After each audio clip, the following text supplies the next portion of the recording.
esgotamento emocional. Fer, vamos iniciar contigo. Vamos. Que bom, mais uma sexta-feira. Que bom. E aí, quando Laura chegou esse pedido, né, pra falar de, deixa eu convidar lá minha amiga Janine, que traz toda essa parte da psicologia, do estudo da ciência, desse movimento, para que a gente possa juntas ir montando esse quebra-cabeça que a nossa espécie vive, né? Não é algo individual. Vai dizer assim, tal pessoa tá estressada ou tal pessoa tá esgotada. Quanto mais nós vamos tomando consciência que nós vivemos processos juntos. Nossa espécie vive esse processo. Esse processo, às vezes, de esgotamento, seja ele emocional, às vezes físico, né? Porque ele não, muitas vezes não é só emocional. E aí, quando a Janine diz que pode, a gente já organiza, fica feliz, porque eu também aproveito e aprendo, né? Muito bem, Fer.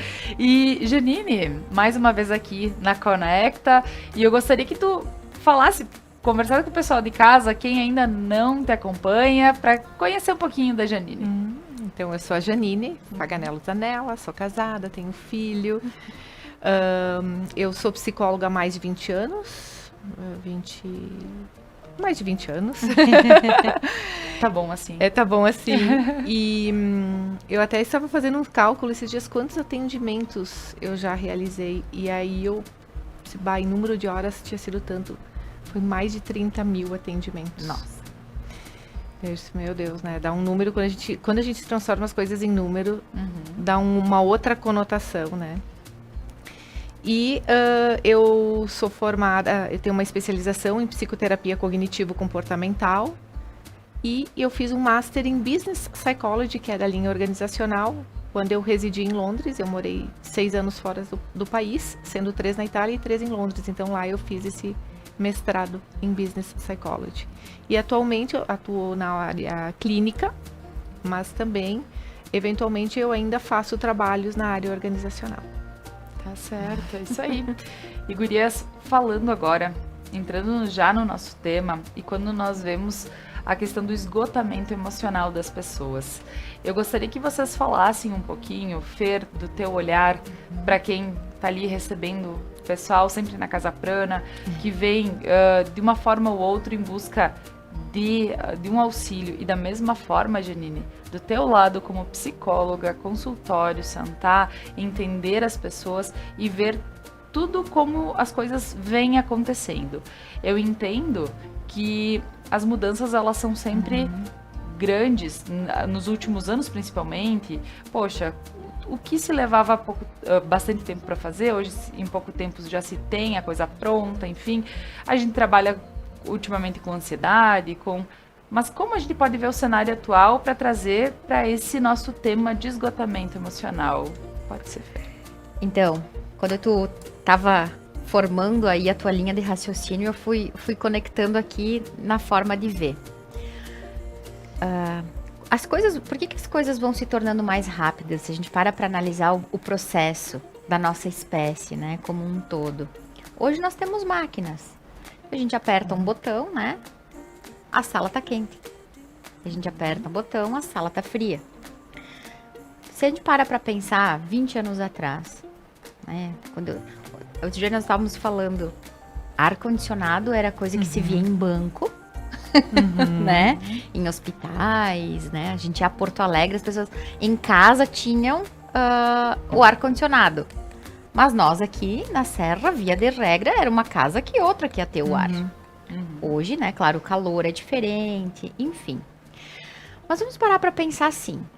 Se hoje a gente aperta um botão e esse botão gela a sala, como era isso antes da chegada do ar-condicionado?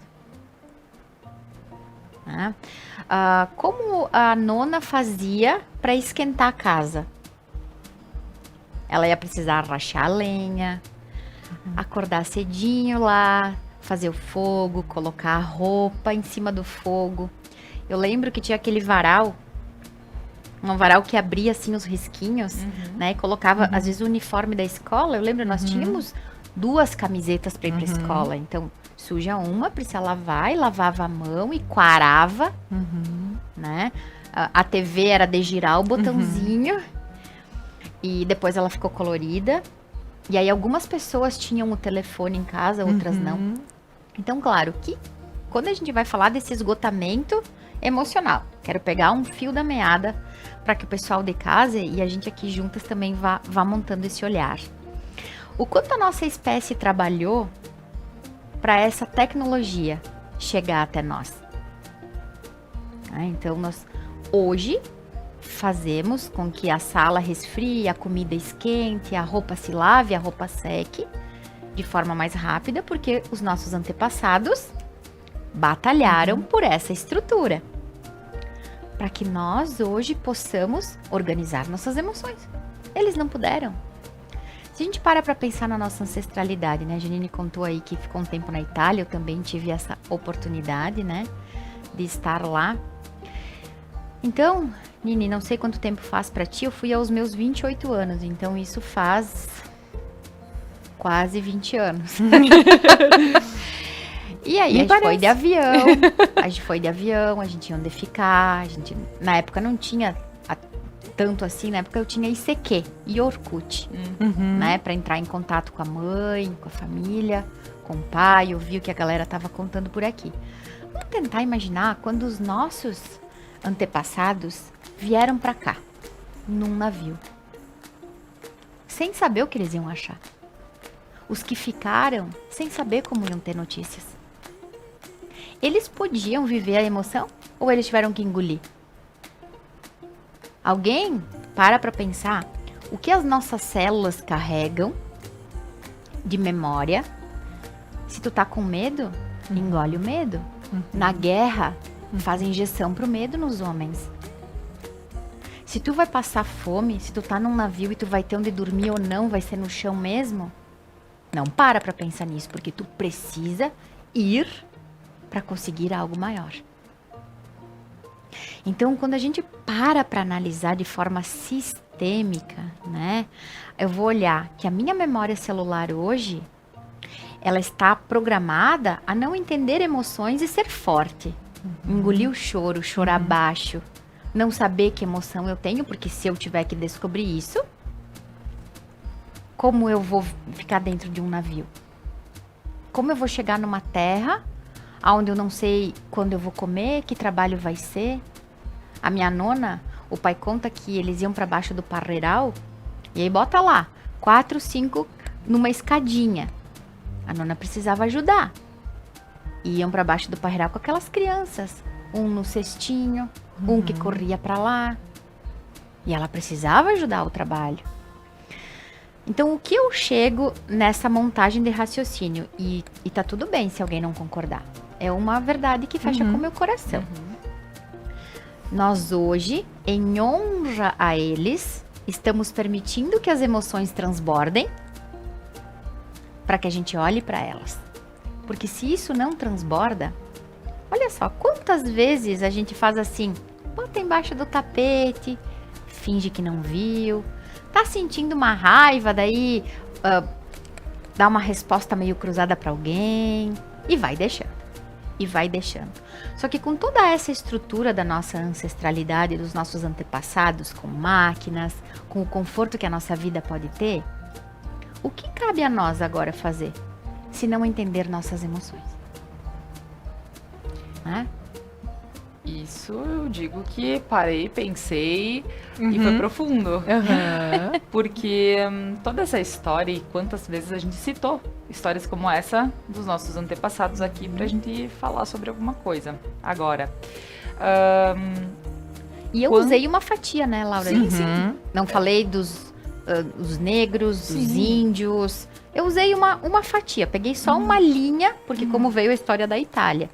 Mas se a gente parar pra pensar, porque aqui, quantos sangues tem misturados aqui? Índios, negros, outros lugares, né? Eu falei Itália, mas outros países. É tudo misturadinho aqui, esse DNA, né? Mas com certeza.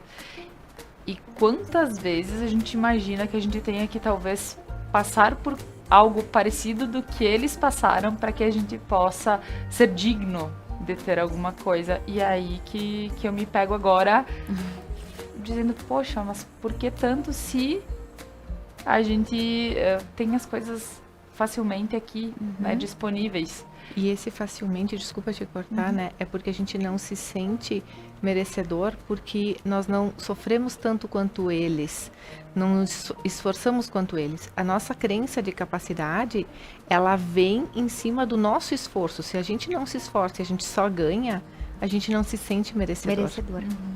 Né? Dentro da psicoterapia cognitivo comportamental, a gente trabalha isso também. E aí, tu estavas falando... Desculpa, te... cortei ali, né? A gente Isso aqui o pessoal bate-papo, do casa né? já está acostumado com o nosso papo. Não, mas a gente já se conhece, né? Com certeza. E a Fer estava falando ali dos nossos ancestrais. E se a gente parar para pensar, eles não tiveram oportunidade de pensar, sentir, enfim, né? E tomaram uma postura adulta desde então. Sempre. Muito séria, muito... né? Não tinha possibilidade de deixar a criança birrenta deles vir à tona em algum momento. Correto? Coisa que acontece hoje. Quantas vezes eu digo assim, ou para um paciente, ou para um casal, né? Quem tá ali falando mais alto? É a Janine adulto ou é a Janine criança, nesse momento? Né? Quem que tá se comportando ali? E eles não tiveram este espaço. Tanto que se a gente parar para pensar, o que os nossos pais, nossos avós falam? Na nossa época não era assim. Sim. Né? Naquela época a gente trabalhava muito cedo, nós não tinha tempo para essas coisas, nós íamos trabalhar, íamos ser responsáveis antes.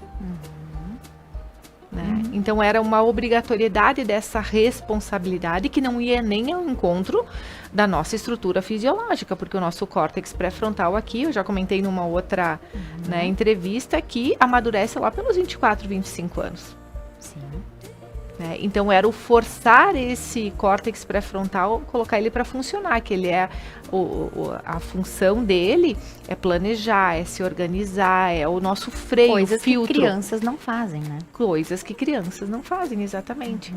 Então, por isso, na minha época, a gente tinha mais responsabilidade. Sim, tinha. Não Eram podia outros sentir, tempos, né? Não podia. Engole o choro, né? Pra que chorar pra isso? Eu não tive isso, nunca chorei. Eu não tive, então tu também não pode chorar. Sim.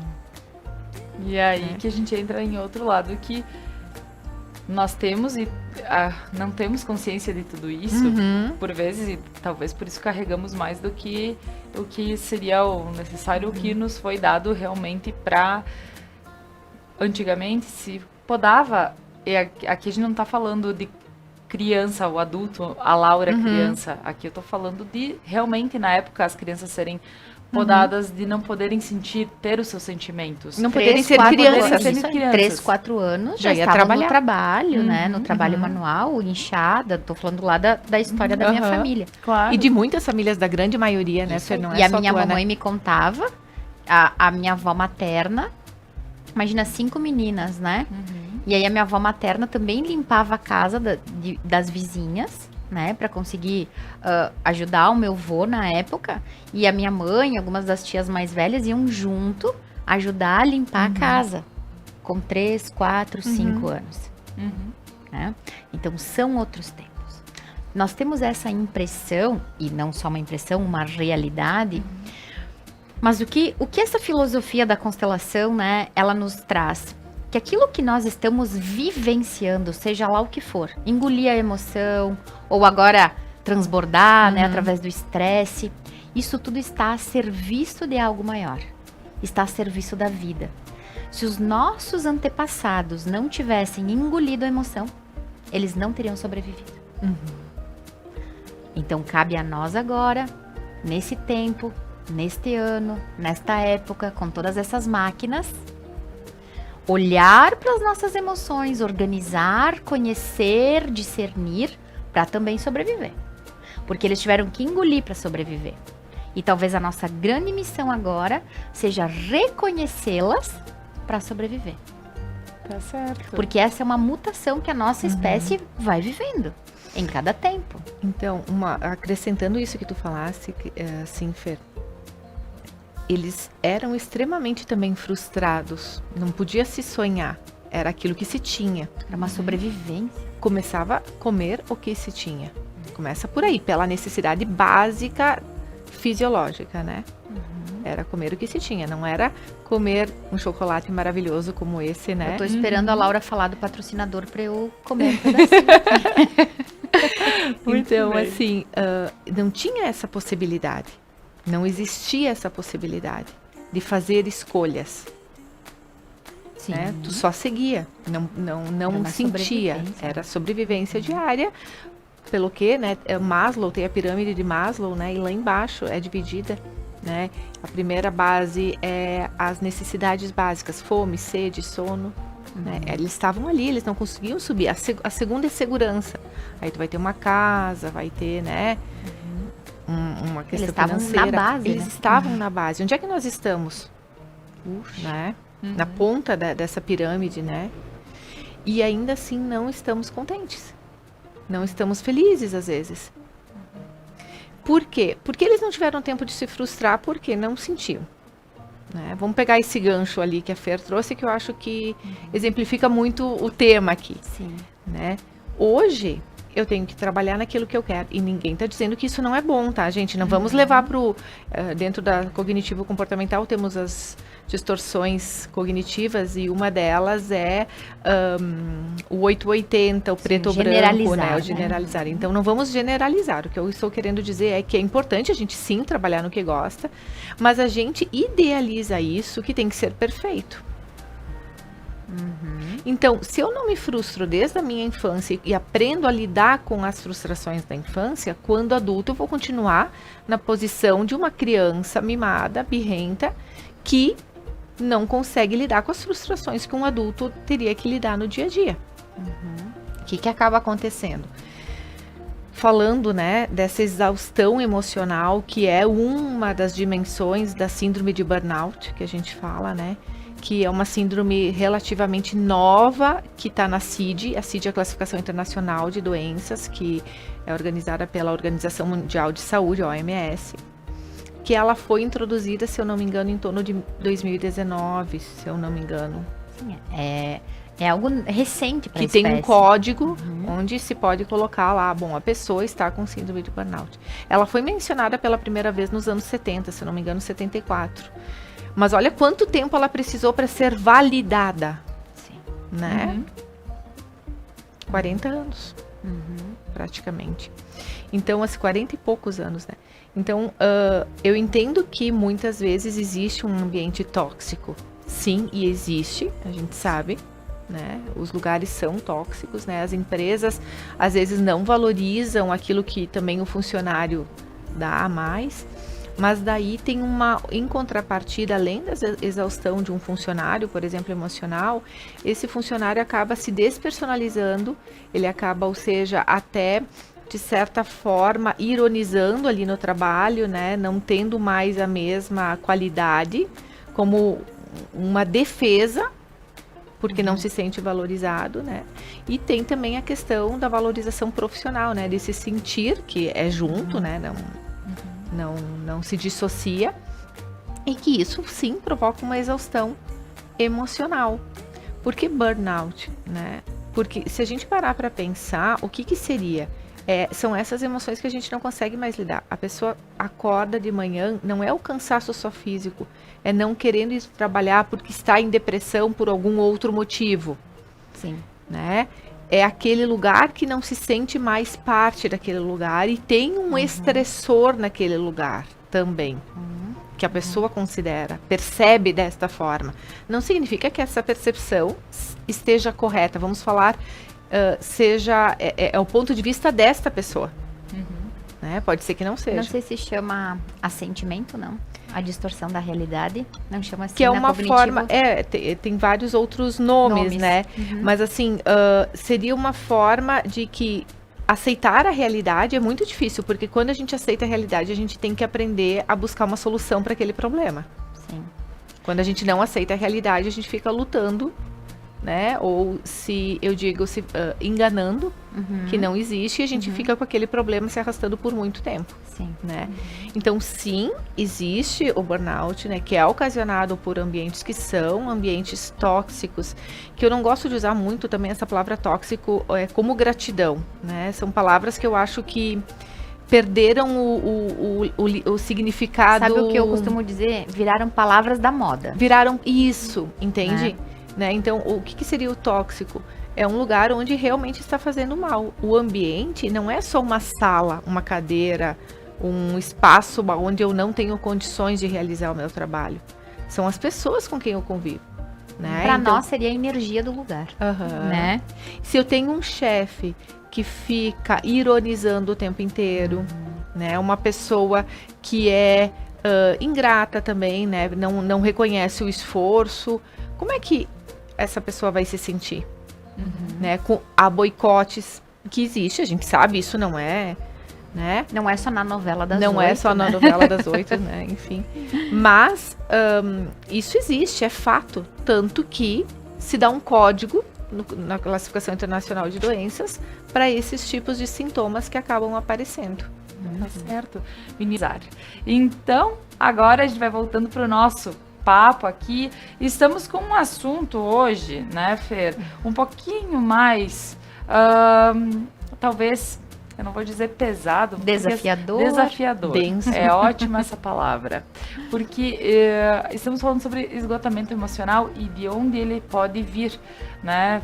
Vindo, pensando sistemicamente, onde ele pode ter começado a estar nas nossas células, a gente entender o nosso sistema, como realmente ele funciona e hoje como eu me comporto. E a Janine traz todo o conhecimento cientificamente falando como as pessoas hoje elas se encontram doentes, podemos dizer, Janine, falar sobre esgotamento emocional e tu sabes que enquanto a gente estava...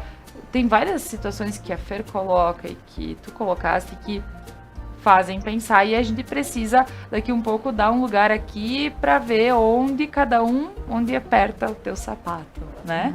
E em que lugar que cada um pode se colocar. Janine, quando a gente fala depressão, facilmente a gente ouve as pessoas falando porque fulano tá com depressão, sem diagnóstico. Mas, já não tenho aquele ânimo que eu tinha de levantar. Eu já estou triste maior parte do meu tempo. Eu não quero ir trabalhar. Isso a gente pode levar como um início, ou o que a gente precisa entender como depressão, literalmente? Então, a depressão não é simplesmente só o termo depressão.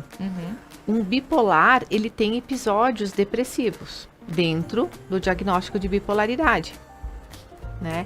Outros diagnósticos também podem ter a depressão como episódios dentro. Então, por exemplo, se eu não me engano, no caso da bipolaridade, tem uns 14 subtipos, né? Mais ou menos. A depressão também é como a ansiedade. A ansiedade também tem os seus subtipos. Ansiedade generalizada, o ataque de pânico, enfim, né? Diversas ali dentro das classificações internacionais de doença, que é da Organização Mundial da Saúde. E a gente tem o DSM, que agora surgiu uma nova versão, que é americano, que é da APA, da Associação de Psiquiatria Americana, que eles dão critérios também diagnósticos, como também a CID, mas mais especificados, vamos dizer, para cada tipo de diagnóstico. O diagnóstico é importante, com certeza. Porém, ele não é a única coisa que a gente pode avaliar no indivíduo. Por exemplo, quando alguém chega até mim, nem sempre tem um diagnóstico para fazer terapia. Não há necessidade de ter um diagnóstico. Por quê? Porque eu vou trabalhar as questões que na minha vida estão disfuncionais, ou seja, não estão adaptativas naquele momento de vida. Elas não estão de acordo como eu imaginava e, de certa forma, estão me trazendo um sofrimento.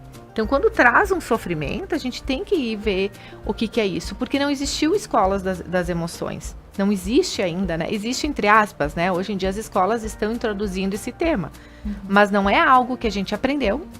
As pessoas não têm tanto acesso, né? Como hoje muito mais do que antigamente, mas ainda existe um tabu, acho que já melhorou muito, porque as pessoas que buscam terapia hoje geralmente querem mais qualidade de vida. Então, se a gente parar para falar na depressão em si, é claro, o que é? A gente começa a ficar com um humor mais deprimido, mais cansaço, irritabilidade também é um sintoma que as pessoas dizem, aquela pessoa só é braba. Às vezes pode ser não estou dizendo, não vamos fazer, né, aquela distorção que eu comentei do 880. Às vezes a pessoa, ela é irritada por ter seu temperamento, a sua personalidade e não ter nenhum diagnóstico. Mas isso também pode ser um sintoma da depressão. Enfim, são inúmeros aqui, né? Às vezes algumas pessoas ficam mais sonolentas, né? Outras têm menos sono, né? Outras ficam mais hipoativas. Né? Então, cada um tem diferentes sintomas e é isso que a gente tem que verificar. Porém, não tem como a gente dissociar o ambiente que as pessoas vivem, como eu dei o exemplo do trabalho. Né? Se a gente parar para pensar, o nosso ambiente nos modula 100% do tempo. Vamos pegar o caso de um alcoolista. Onde é o lugar mais fácil dele beber? No bar ou numa academia? No bar. Claro. Né? Então, quando eu tenho um diagnóstico, eu tenho que aprender a lidar com ele. No caso da depressão também, no caso de uma bipolaridade também. Sim, porque são âncoras, né, Nina? Exato. Essas pessoas, porque tem um diagnóstico, não podem ter uma vida normal. Ninguém falou isso, muito pelo contrário. Mas tem que adequar algumas coisas na sua vida, principalmente no seu ambiente, para ter um resultado melhor no seu comportamento e, consequentemente, não se sentir tão mal e não sofrer tanto. Tá certo.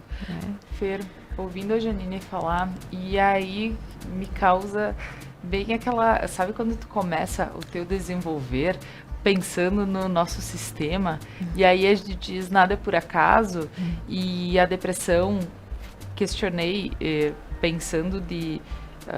falar um pouquinho o que é o diagnóstico, o que é o sentir, o que é, mas dentro, pensando sistemicamente. A depressão, né? Depois eu vou montar o raciocínio junto para chegar nesse excesso de emoção, né? Esse esgotamento. A depressão, no ponto de vista sistêmico, e aí a Nini também vai vendo como vai fechando a verdade dela aí, né? É quando nós fizemos um movimento de alma, por exemplo, uma pessoa vem procurar uma constelação porque está tratando já há um tempo, seja com medicações de uso contínuo, né? Ou acompanhamento cognitivo, enfim. E por alguma razão ela não consegue sair daquele lugar.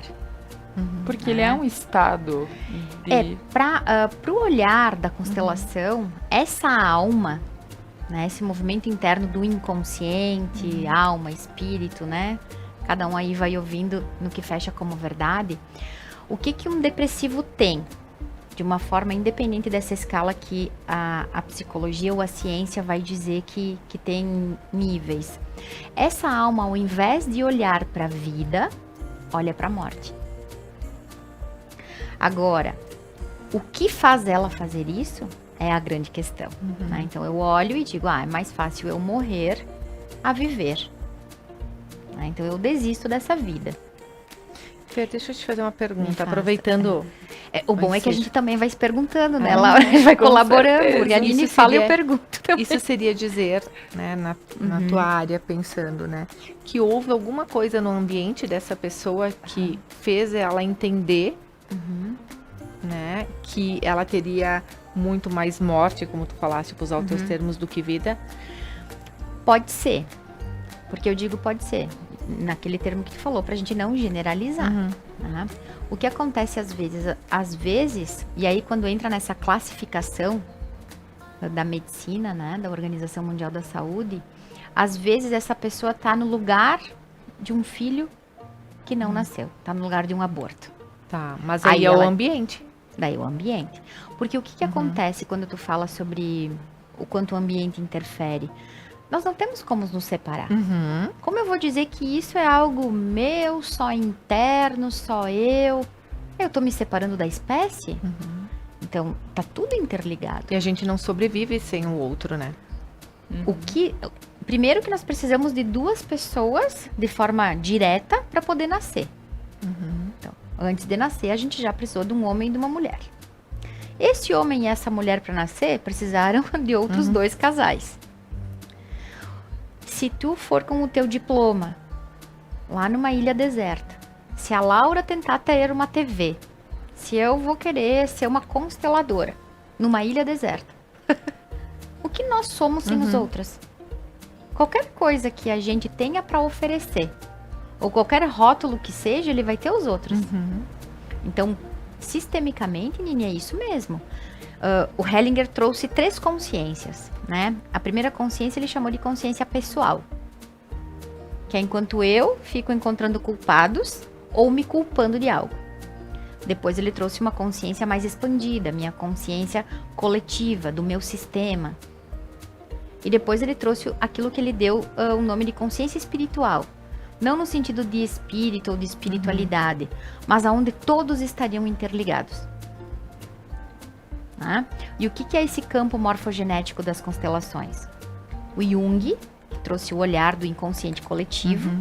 Né? O campo morfogenético, que daí vai ser do Sheldrake, o que ele disse? Que não são só os seres humanos interligados nesse inconsciente coletivo, mas sim tudo que está vivo.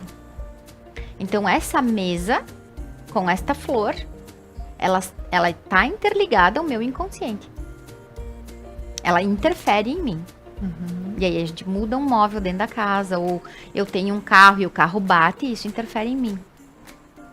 Então esse campo que a constelação fala é exatamente do jeitinho que tu tá explicando, um olhar de que tudo interfere em tudo o tempo todo. Porque se não interferisse, olha só, agora para quem acredita ou para quem não acredita. Quando o primata, em uma área da Terra, não tendo WhatsApp, não tendo internet, ele descobre o fogo. Outro primata, em outro lugar do planeta, também descobre. Como eles avisaram isso? Existe uma, se quiser o nome, telepatia. Existe uma informação. E quanto mais nós vamos tendo consciência de quanto isso interfere, o quanto um movimento meu interfere em todos que me envolvem. Tem um cientista que ele fala das nossas... É como se nossas redes neurais estivessem interligadas. Isso. Né? Ele fala sobre isso. E a gente... Sabe aquela máxima que dizem, nós somos a média das 5 pessoas com quem mais convivemos? O que isso tem de verdade? A gente realmente acaba se parecendo muito com as pessoas com quem a gente convive, neste sentido. E até porque, Nini, o que eu te digo... É o nosso ambiente. Nós todos... vamos ver como fecha isso no raciocínio. Nós todos somos um pedaço do todo. Então, a tabela periódica lá da escola, dentro do corpo de cada um de nós, tem aqueles elementos. Em potências, em números, em quantidades diferentes. Nós somos um pedaço do universo. E juntos formamos o universo. Junto com o quê? Com tudo que acontece. Com todos os elementos, com a Terra, com o ar, com os outros planetas, né? Então, esse movimento... E aí, quando tu disse agora sobre a interferência direta, essas redes neurais interligadas, né? Não tem como a espécie, uma pessoa hoje, estar de coluna ereta, Homo sapiens, e ter ainda um primata. Quando um vai evoluindo, o outro vai também. E essa consciência pessoal e esse movimento, o que ele vai fazer? Enquanto eu me separo dos outros, enquanto eu digo a humanidade está cada vez pior, eu também falo que eu tô. Porque eu não me separo disso. E aí, quando a gente começa a ampliar essa consciência e entender que sim, você é o resultado das 5 pessoas que eu mais convivo, porque através da tua postura, algo em mim se manifesta. Né? Então, eu não sei, e a gente tenta estudar e descobrir isso, se é algo que ela está despertando, se desperta em mim, é porque isso já existe. Porque não tem como eu despertar em mim algo que não tem. enquanto vocês falam, e Fer, isso, despertar em mim algo que não tem. E aí tem pensando no, somos o resultado da média dos 5, né? Eu penso na laranja podre. Então, que é a historinha. Que ela começa e aí, quando tu vê, tu tá com um grupo. Agora vamos colocar pensando o esgotamento profissional. Então, que seja que às vezes tu vê relatos do pessoal comentando, no meu grupo de trabalho, porque queira ou não, quanto tempo tu passa com quem tu convive, com quem tu mora. Chega em casa 6, 7 da noite, né? Tem a tua noite e amanhã de manhã, 8 horas da manhã, tu tá no teu trabalho. Com aquela equipe, com naquele aquela grupo. equipe. Então, a historinha da laranja podre é só pra terço ilustrar da vida, né? a história, terço né, da vida no trabalho. Isso aí. Mas se eu não tiver a propensão, talvez, se não estiver no meu histórico, Fer, se não estiver nas minhas células, eu tenho como me envolver numa crise de esgotamento, porque o que eu quero dizer, reclamando, o outro nada tá bom, o outro já não quer mais vir trabalhar, entende? Aí a gente vai fazer algumas perguntas. Primeiro, ninguém tira da gente o que a gente não tem. Se tudo tá interligado e tudo em mim se manifesta, por exemplo, toda a nossa espécie sente vergonha. Em graus, em níveis diferentes. O universo também funciona em frequências, né? Tem uma percepção que eu gosto de trazer. Quantas vezes está acontecendo algo aqui do nosso lado? Né? Por exemplo, estamos nós 3 aqui e daqui a pouco 2 pessoas aqui no nosso lado começam a brigar. Aí a Laura diz assim, gurias, vocês viram? E a gente aqui diz, não vi, mas foi bem do teu lado, eu não vi. Então, o universo também funciona nessas frequências.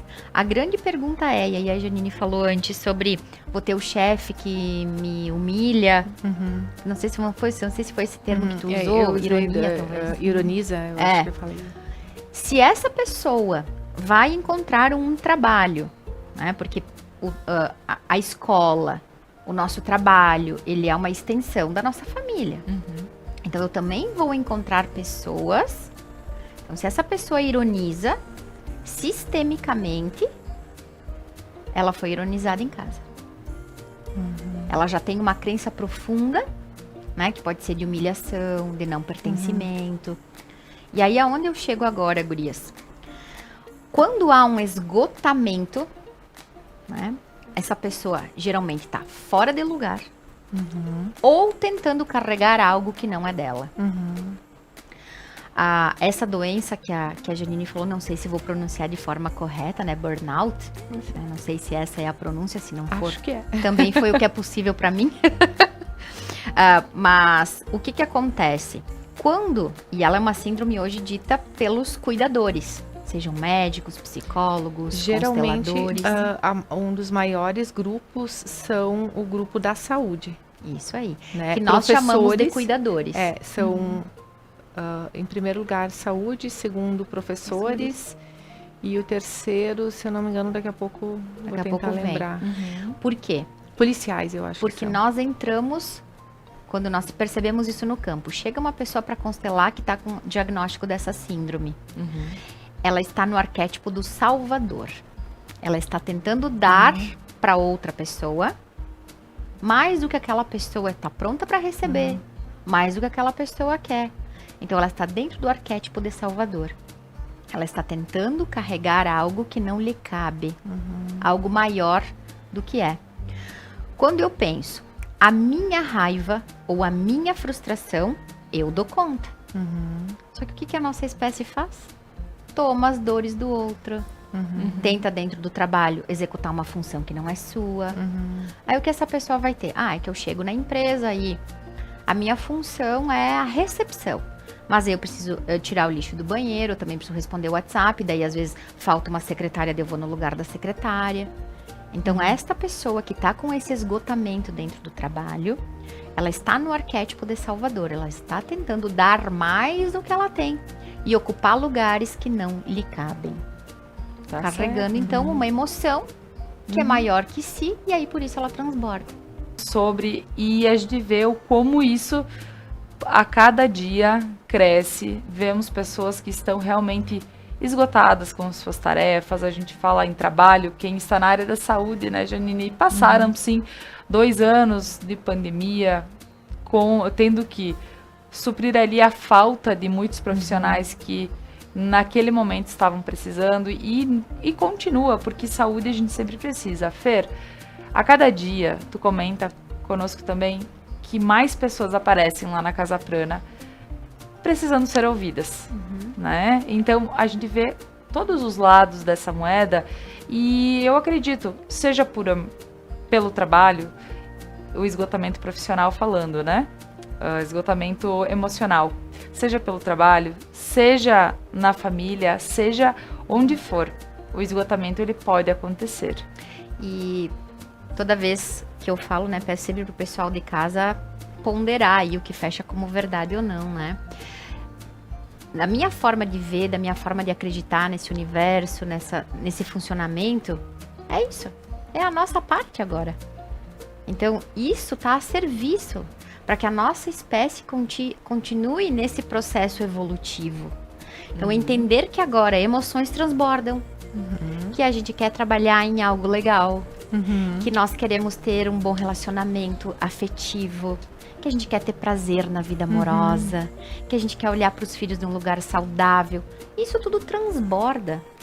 Quanto mais, e aí depois a Nini talvez traga números, quanto mais a pessoa está fazendo terapia, seja ela o psicólogo, o psiquiatra, o yoga, a meditação, constelação, astrologia, mas o que for a verdade do coração, quanto mais a nossa espécie busca autoconhecimento, não vai querer dizer que eu não brigo com meu marido, ou que a Janine não precisa xingar o filho, não é nada disso, né? Nós estamos humanas e não nos separamos da experiência.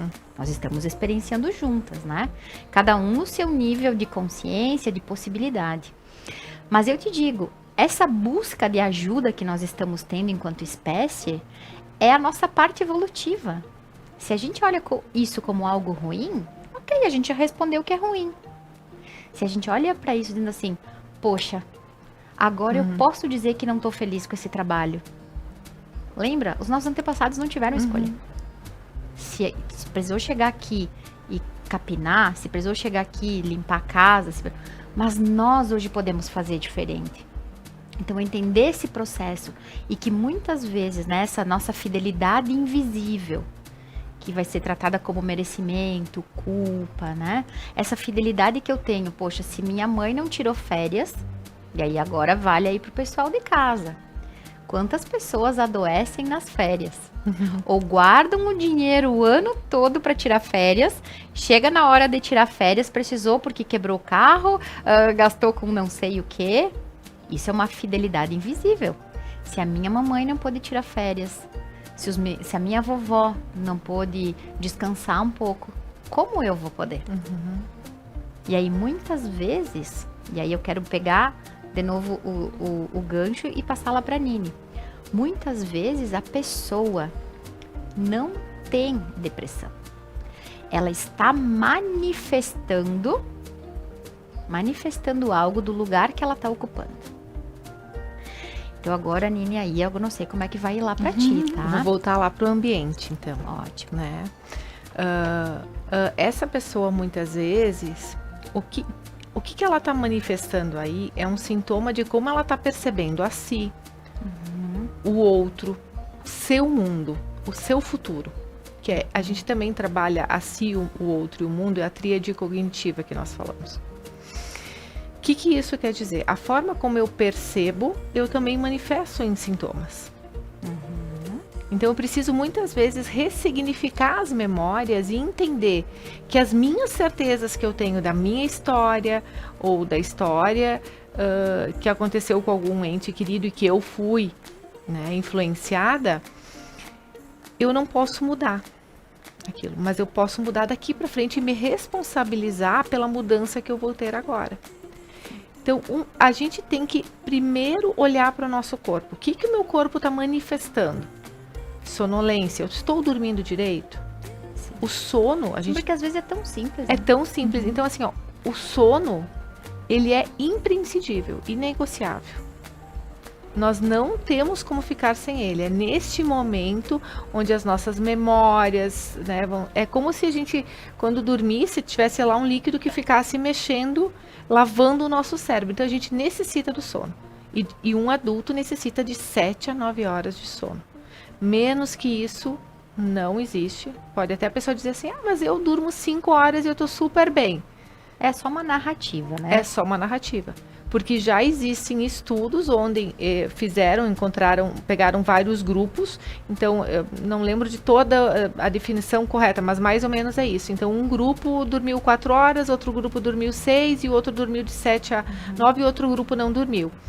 E aí foram durante 5 dias, se eu não me engano, eles fizeram esses estudos e depois fizeram testes de inteligência, de memória, enfim.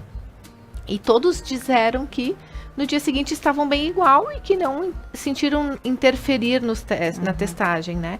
E isso foi um ledo engano, porque as pessoas que dormiram de 7 a 9 horas tiveram resultados melhores e mais significativos do que os demais, que não consideraram ter sido influenciados pelo pouco sono.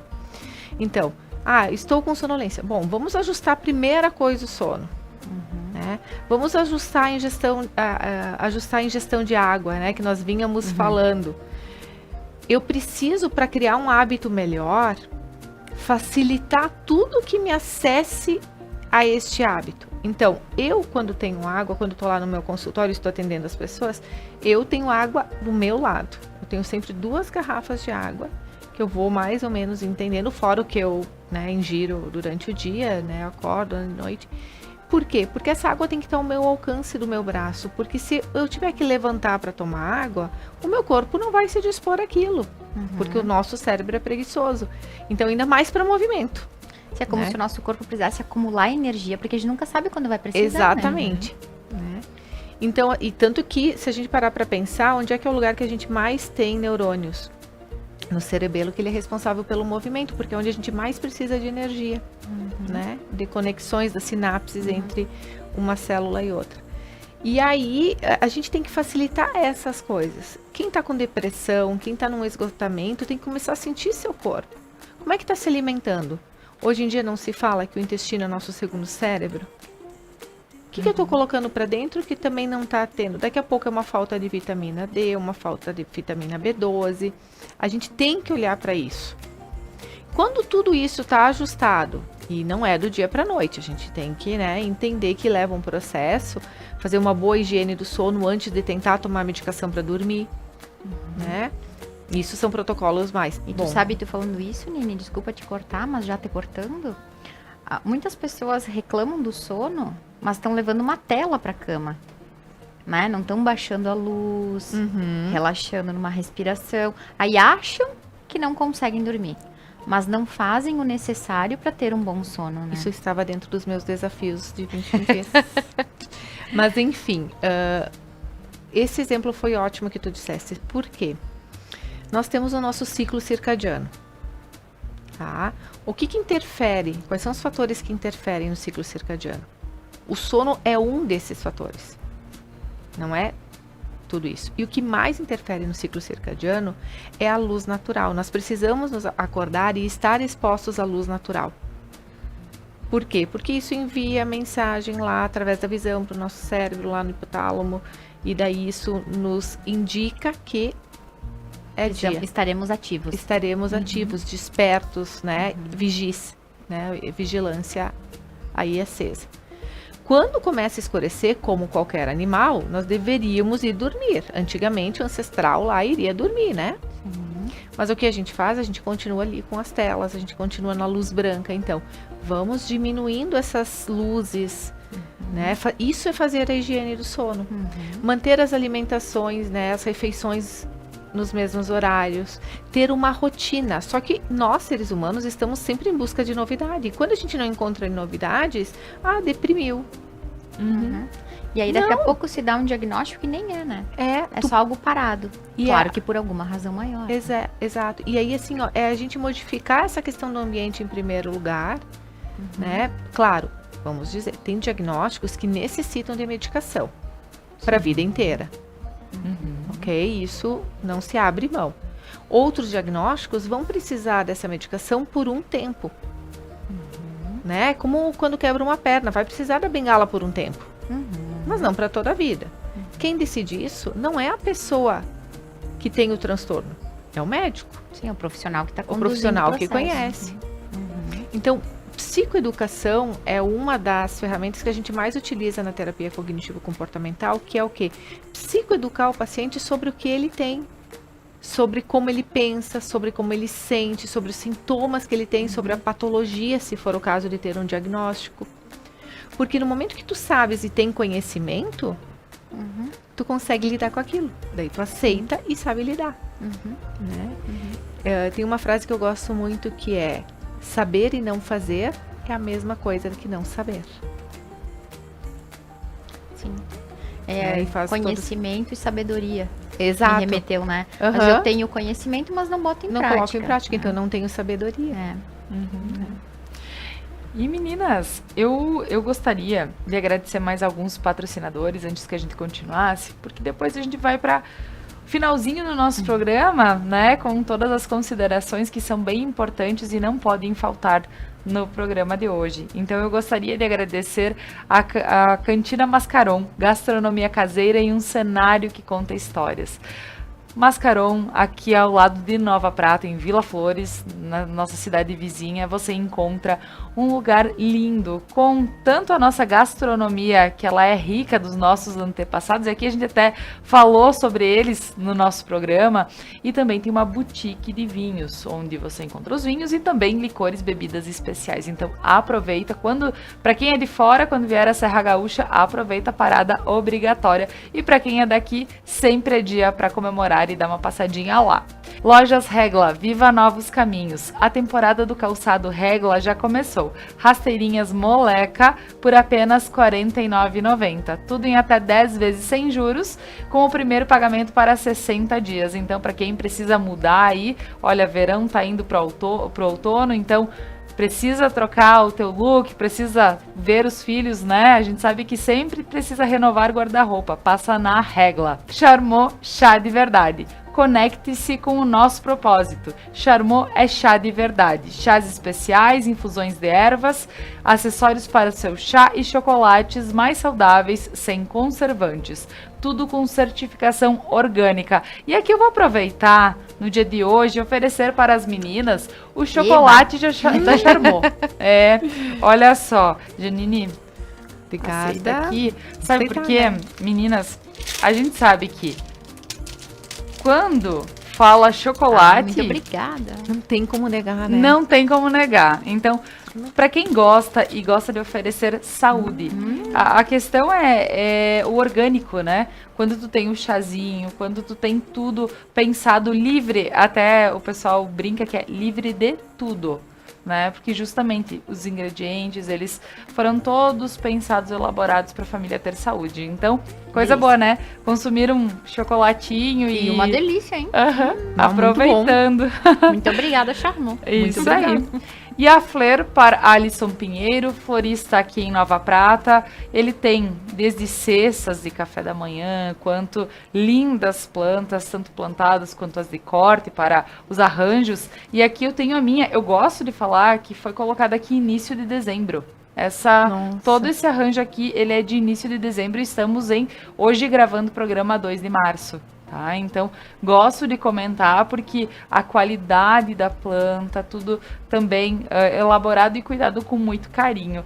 Então, eu gostaria de agradecer ao Alisson e lembrando que ele atende 24 horas para funerais. Quem precisa nesses momentos também, chama ele lá.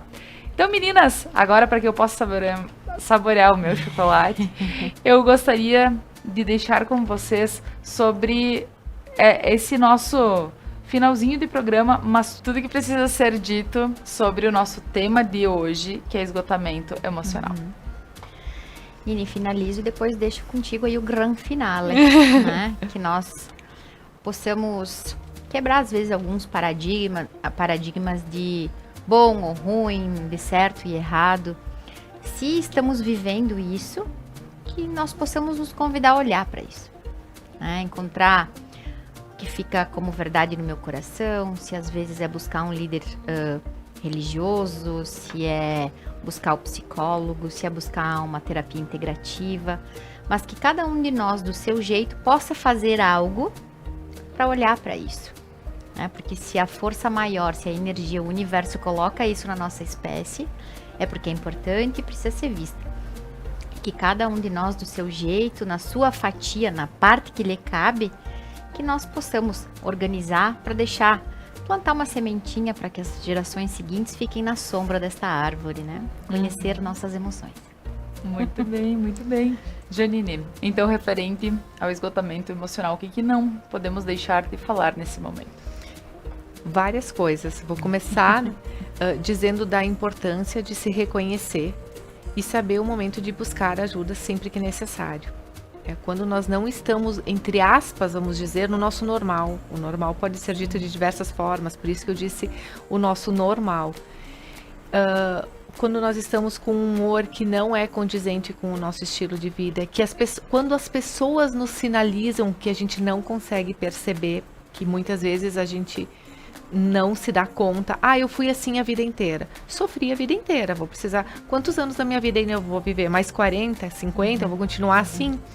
Então, existem formas para a gente avaliar isso. E existem formas de lidar, que é uma das coisas que eu faço muita referência, que a psicoterapia, ela não é porque faz psicoterapia, não vai mais existir problemas na vida dessa pessoa. Não existirão mais problemas. O que vai acontecer? Essa pessoa vai aprender a lidar melhor de uma forma que traga menos sofrimento. Ter mais condições de viver ter mais aquilo, condições, de uma forma mais leve. Exatamente. E cuidar muito do ambiente onde vive.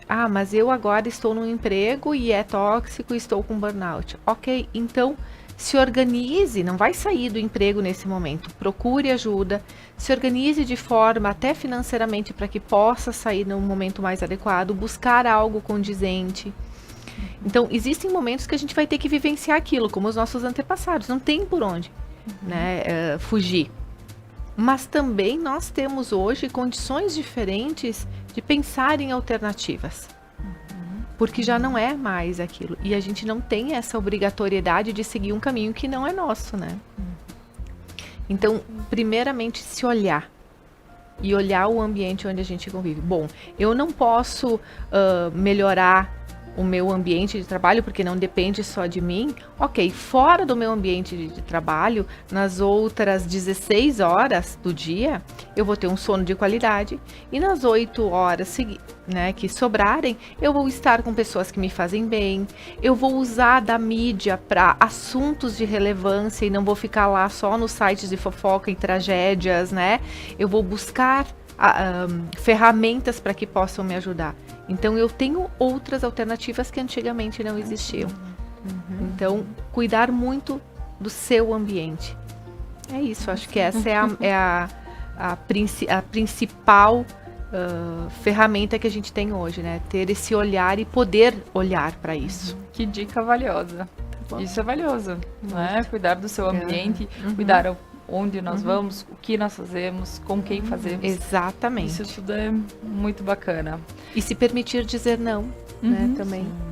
É isso mesmo, porque por vezes, querendo agradar mãe, pai, tio, sogra, né? Vai tomando o que não é seu, né? Isso. Então... Às vezes o corpo precisa de descanso, né? Na verdade, é a nossa mente pedindo, olha, eu preciso descansar. Tá certo. Gurias, dicas bem importantes e especiais. Eu acredito que seja um momento bem bacana. Sempre é momento de falar sobre isso. E quando a gente abre o espaço e sinaliza, pode ser que alguém que esteja nos assistindo possa pensar diferente. Poxa, talvez eu tenha que buscar uma terapia, talvez eu tenha que fazer algo diferente para o meu dia a dia ser bacana, né? E eu possa estar saindo desse esgotamento que pode se tornar, o esgotamento ele pode vir a ser uma doença, então... E isso é bem importante também, Laura, finalizando agora também me ocorreu, que a gente possa também entender que o caminho que vai aliviar o estresse da Janine pode não ser o caminho da Fer. Exato. Né? Encontrar o que para nós fecha como verdade no coração. O que faz sentido. Porque às vezes, isso aí, Nini, porque às vezes o que acontece? A síndrome, ela pode acontecer, ou esse esgotamento pode acontecer, porque eu quero que a outra pessoa faça como eu fiz. Que ela siga, não, precisa ser constelação. Eu não sei se a pessoa precisa disso, eu não sei se ela quer, se ela acredita, se ela está aberta. Tu vai ter que ir na psicóloga. Poxa, eu não sei se ela está aberta para isso. Então, às vezes, se não estiver, não vai funcionar, né? Isso, então às vezes ficar na natureza um pouquinho, às vezes sim, precisa do psiquiatra, às vezes o pastor vai ajudar. Então, entender que cada um pode encontrar o seu caminho. Porque essa terapia. síndrome e esse esgotamento também vem, como eu falei antes, do arquétipo do Salvador. Então, eu olho pro outro e digo, você precisa disso. E quanta energia a gente vai gastar querendo que o outro tome a nossa verdade. Né? Desde que beneficie e não prejudique, por que não? Muito Bem, claro que a gente tem que ter um cuidado também, né? Existem profissionais de todas as áreas, mas eu acho que é muito importante a gente ter esse olhar com aquilo que eu me identifico. E isso vai trazer um resultado muito mais funcional, adaptativo, agradável para a pessoa, positivo, do que às vezes tu ir somente naquilo que o outro fez, que acha que vai ter o mesmo resultado. Né? Tá certo. Meninas, gostaria de agradecê-las por mais um dia aqui. A Janine, como já veio outras vezes também, né? Uma alegria ter você aqui. Muito Fer, obrigada. Obrigada, Toda Laura. semaninha. Obrigada que aceitou o convite. Eu agradeço vocês duas, né? É um bate-papo sempre tão prazeroso, né? E Obrigada. muito obrigada pelo convite. Obrigada.